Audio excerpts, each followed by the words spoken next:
अस्सलाम वालेकुम जी। तमाम दोस्तों को, भाइयों को और देखने वालों को अस्सलाम वालेकुम। आज जुम्मे का दिन है।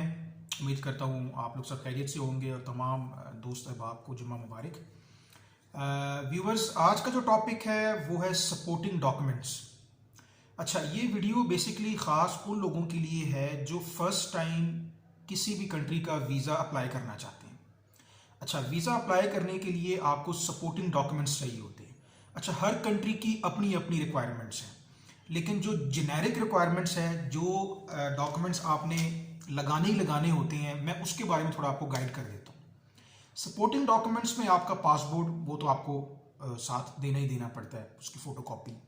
फिर आपने बैंक स्टेटमेंट देखनी होती है।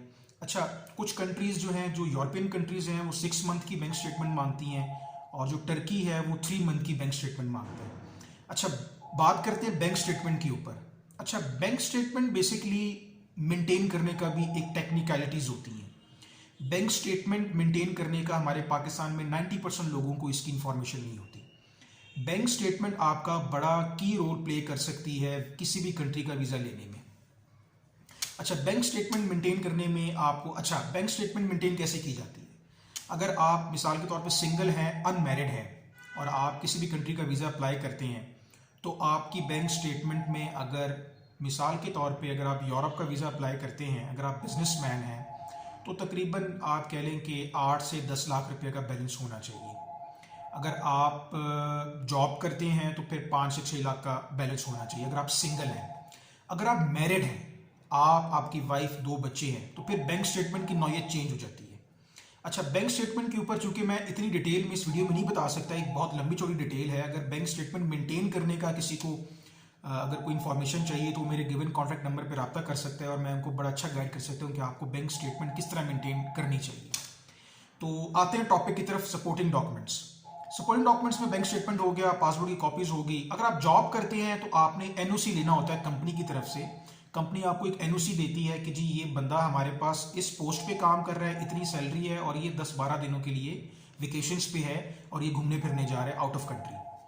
फिर आपने साथ एग्रीमेंट की कॉपी लगानी होती है। अच्छा, एग्रीमेंट की कॉपी लगाने का बड़ा फायदा होता है। एग्रीमेंट का मतलब ये होता है कि आप उस कंपनी में जॉब कर रहे हैं, आप उस कंपनी के एम्प्लॉई हैं, और प्रॉपर उस एग्रीमेंट में आपके साइन, कंपनी के साइन होते हैं, और नीचे एचआर का नंबर गिवन होता है, जिसमें वीज़ा ऑफिसर एचआर डिपार्टमेंट को फ़ोन करके कंफर्म भी करता है कि आया ये बंदा आपके पास एम्प्लॉई है कि नहीं है, क्योंकि कुछ लोग फेक जो है वो एग्रीमेंट्स भी देते हैं।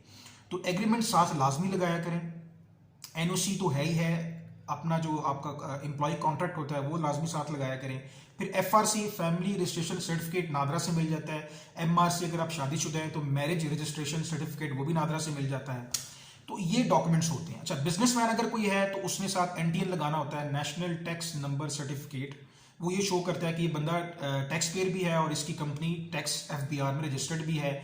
और उसके बाद अगर आपकी कंपनी एसईसीपी से रजिस्टर्ड है, जो कि गवर्नमेंट का एक इदारा है, उसके डॉक्यूमेंट साथ लगाने चाहिए। अगर आप पंजाब में हैं तो आपका जो, खैर आप तो एसईसीपी पूरे पाकिस्तान में है, फिर भी अगर आप पंजाब में हैं तो पंजाब में भी कुछ गवर्नमेंट के इदारे होते हैं जो आपकी कंपनी रजिस्टर्ड करते हैं।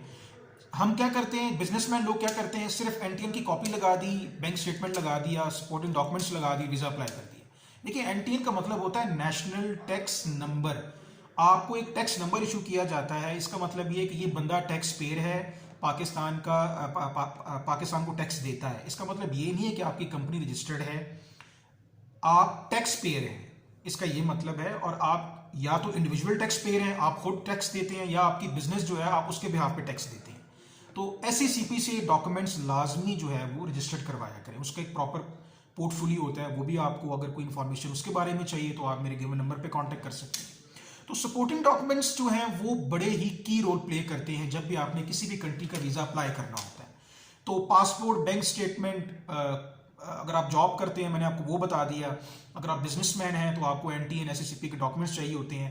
जॉब वाले के लिए एक और चीज़, एग्रीमेंट तो है ही है, एनओसी भी है, लास्ट 3 मंथ की सैलरी स्लिप ये शो करती है कि इस बंदे की, ये बंदा उस कंपनी में प्रॉपर जॉब कर रहा है और उसी कंपनी से ही सैलरीज उठा रहा है।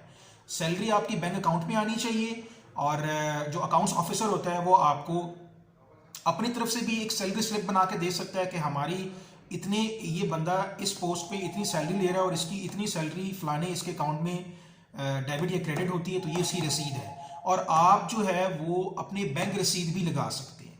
तो ये लेकिन अथेंटिक ये होता है कि आप अकाउंट्स ऑफिसर से सैलरी स्लिप जो होती है, जो रसीद होती है, वो लाजमी लिया करें। तो ये चीज़ें जो है इस चीज़ का ख़ास ख्याल रखा करें। तो वीडियो बनाने का मकसद ये था कि बहुत सारे लोग जो थे जो फर्स्ट टाइम बाहर जाना चाहते हैं, तो उन्होंने मुझसे बहुत सारे क्वेश्चंस पूछे हैं, जी डॉक्यूमेंट्स कौन से होने चाहिए, कौन से नहीं होने चाहिए। तो मैंने कहा कि उसमें एक शॉर्ट सी वीडियो बना दूं जो फर्स्ट टाइम बाहर जाना चाह रहे हैं। तो कोशिश किया करें अपनी बैंक स्टेटमेंट मेंटेन करें, अपने डॉक्यूमेंट्स रिक्वायर्ड डॉक्यूमेंट्स मेंटेन करें।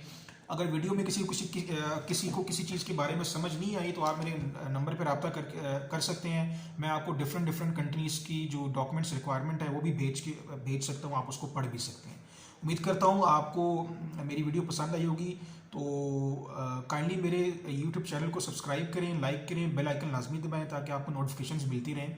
और मेरी इस वीडियो को बाकी दोस्त अहबाब के साथ भी शेयर करें जी।